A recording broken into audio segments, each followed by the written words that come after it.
کراچی میں ہونے والے ٹریفک خونی حادثات کی وجوہات کیا ہیں؟ میٹرو ون نیوز نے پتہ لگا لیا۔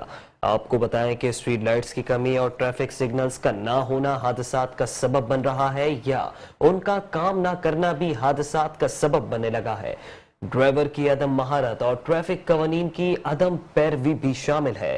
ڈرائیونگ لائسنس معیاری طریقہ کار سے جاری نہ ہونا بھی حادثات کا سبب بننے لگا۔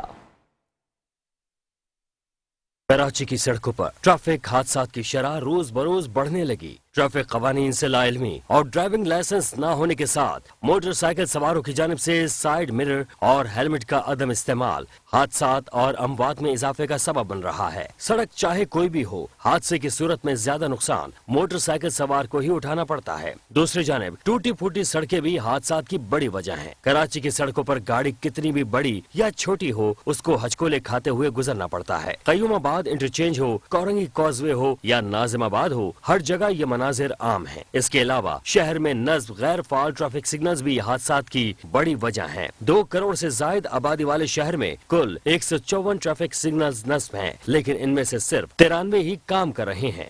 ٹریفک پولیس حکام کے مطابق 65% ٹریفک حادثات کا سبب دن اور رات کے اوقات میں بے ہنگام انداز میں سڑکوں پر دوڑنے والے ہیوی ٹریفک بنتے ہیں۔ ٹریفک پولیس حکام دعویٰ کرتے ہیں کہ موٹر سائیکل سواروں کا دوران سفر ہیلمٹ نہ پہننا اور ہینڈل پر نصب شیشوں کا عدم استعمال حادثے کی اہم وجہ ہے۔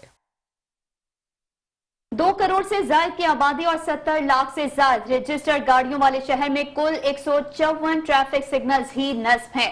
کراچی میں نصب 154 ٹریفک سگنلز میں سے محض 93 فعال ہونے کا انکشاف ہوا ہے، جبکہ شہر میں 2000 سگنل لگائے جائیں۔ ٹریفک پولیس نے اعلی افسران سے مطالبہ کیا ہے۔ 2 کروڑ سے زائد آبادی اور 70 لاکھ سے زائد رجسٹرڈ گاڑیوں والے شہر میں کل 154 ٹریفک سگنلز ہی نصب ہیں۔ کراچی میں نصب 154 ٹریفک سگنلز میں سے محض 93 فعال ہونے کا انکشاف ہوا ہے، جبکہ شہر میں 2000 سگنلز لگائے جائیں۔ ٹریفک پولیس نے اعلی افسران سے مطالبہ کیا۔